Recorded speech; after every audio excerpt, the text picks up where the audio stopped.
In the year 1874, under the scorching Texas sun, a town named Dustwater had long forgotten the meaning of mercy. It was a place where gold weighed heavier than hearts, and souls were bought and sold like cattle. Among the shouting of men and the smell of whiskey and dust, a woman lay weak in the back of a wagon.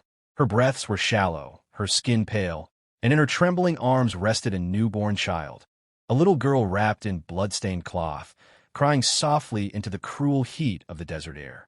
The people around didn't see a life. They saw a bargain. And that day, on a wooden stage, both mother and child were put up for sale. The auctioneer's voice echoed across the crowd.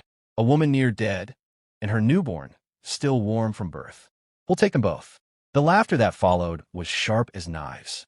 But somewhere at the back of the crowd stood a quiet man, Jacob Rees, a rancher known more for his silence than his words. He had come to town for supplies, not souls. Yet something in that baby's cry pierced deeper than the noise around him. When the bidding started, voices rose low and ugly. Jacob stepped forward, calm and steady. $10, he said. The crowd fell quiet. The auctioneer smirked, but Jacob didn't flinch. He paid the coins, walked to the wagon, and knelt beside the dying woman. Her lips trembled as she looked at him. "You'll take her?" she whispered. "I'll take her," Jacob replied softly. "She'll be safe." The woman's eyes filled with tears. Her last words were faint. Her name is Hope. And then she was gone. That was the day Hope lost her mother and found her first miracle. Jacob took the child to his ranch far from the cruelty of Dustwater. He raised her with quiet care, never once letting her feel the emptiness she was born into. He taught her to ride before she could read, to listen to the wind, and to believe that kindness was stronger than gold. Years passed like dust on the plains. Hope grew up bright and fearless, with eyes that carried both innocence and fire. She called Jacob Pa, and he called her his little miracle. But the world rarely forgets its cruelty. When Hope turned 16, whispers began again in the nearby town.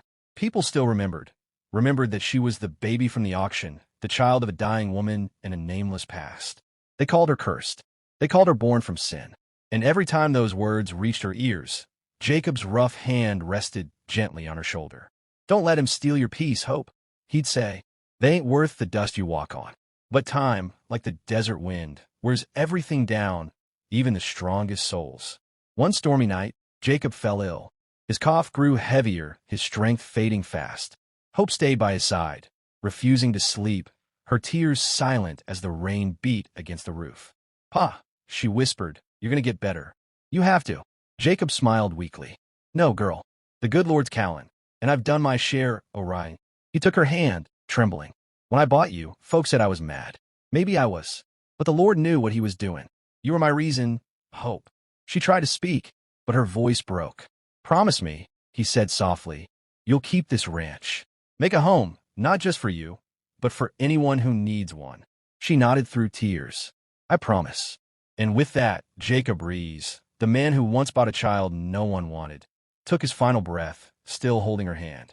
Hope buried him beneath the old cottonwood tree, the same place where he used to play his harmonica under the setting sun.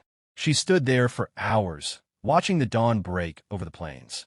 And though her heart was heavy, something inside her began to shine. Years passed again. Hope kept her promise. She turned the Rees Ranch into a haven for the lost, for orphans, widows, and wanderers with nowhere else to go. She taught children to ride, gave the hungry food, and gave the broken a place to rest. What once began as an act of mercy became a legacy of love. The town that once mocked her now spoke her name with reverence. The same auction yard where she was once sold stood empty and silent. A sign now hung there that read "Property of the Rees Foundation." One afternoon, Hope returned to that place. She stood where it all began, where her mother took her last breath, and where Jacob gave her a new one. She knelt down and whispered, "You took everything from me once, but I took it back." Pa said, "Love ain't about keeping. It's about giving." And that's what she did, gave back again and again, until the dust of Dustwater Town carried her name like a prayer. They say she was born in pain and sold in blood. But one man's kindness turned her story into a song of grace. She was auctioned off while still bleeding from birth. But one rancher bought her, just to give her what no one else ever would. A chance to live, a chance to love, and a chance to give back. And sometimes that's all a miracle needs.